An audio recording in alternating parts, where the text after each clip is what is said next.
It's Steelers-Ravens part duh, and unlike their Week 4 matchup, yeah, you like that, Garofalo? Pittsburgh comes in on a roll. Well, fine, whatever. And Baltimore is sort of unraveling right now. So, Mike Rob, what catches your eye in this matchup? Well, the way that the Pittsburgh Steelers are able to get after the quarterback. I mean, they've had, 11 sacks over the last 3 games? I mean, that's phenomenal. Now, the back end still has to catch up with that, being able to ball out and shut down receivers and things like that. But if they can get after Joe Flacco and make things very uncomfortable for Joe Flacco, I think he'll be able to turn the ball over. They'll be able to get some interceptions, some turnovers from Joe Flacco on this offense. This offense has only given up 15 sacks. But the way that the Pittsburgh Steelers zone blitz and zone dog, you don't quite know exactly where they're going to pressure from. So I expect a huge pressure package from the Pittsburgh Steelers to force some turnovers so that the Baltimore Ravens offense can get a few extra possessions. Talked about it in our walkthrough. Joe Flacco, after the game when these teams played in Week 4, I believe, said that it's not like it was the most physical Steelers game that he played in. Don't look shade. Yeah. Listen, if it was shade or not shade. Don't tell a Mike Tomlin team that. They perceive, as long as they believe it was shade, it was shade. Right. I'm going over to the Ravens defense. The one guy who really showed up here, it's not a name you hear very often when you're talking about the NFL.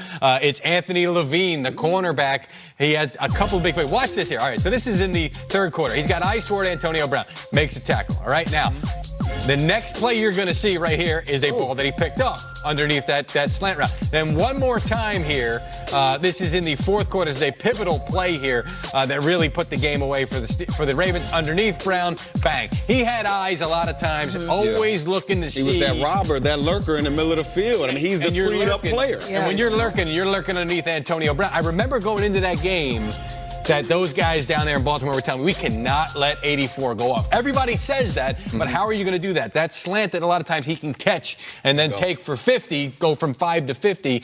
Levine was underneath. I'm looking to see if he does it again coming this week here. And that's the difference. A lot of teams have a middle linebacker in that position. They're not as athletic. They can't see the quarterback's eyes and really get into their drops. You put a DB there, they're going to make a play, and you saw Levine make a play. And you can do that on third down. I don't know if they were all third downs. I think at least 2 out of 3 there were third downs. You could do that in that package on defense there. Yeah, you talked about AB and Baltimore always knowing where he is. For me, the guy or the kid who has to play well is Juju. You know, he's Robin to Batman. AB's Batman. He's going to get his. They're going to know where he is, and he's going to get doubled a lot of times. So that's going to leave Juju one-on-one, and this kid is explosive. He's one of the best young route runners I've seen, and he's been getting his coaching and learning from the great one, AB. So we know that dude can play. We know what kind of player he is, and I look for him to really be the, the spark plug that gets those guys going. Week 4 was a little bit of an anomaly, let me say that word, because they didn't run the ball very well. Right. Pittsburgh, that is. And so if Pittsburgh continues to run the ball the way they've been doing in the past weeks,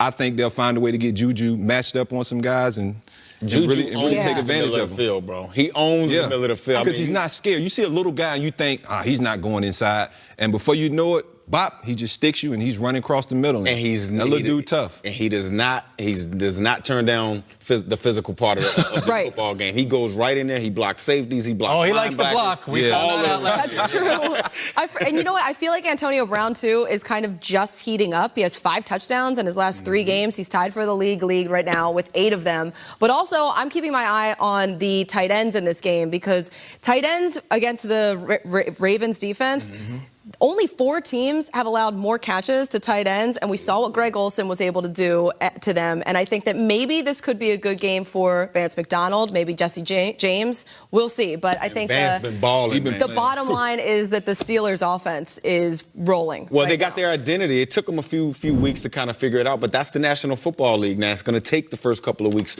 of the regular season for teams to figure it out. It didn't take a long time for this guy to get going.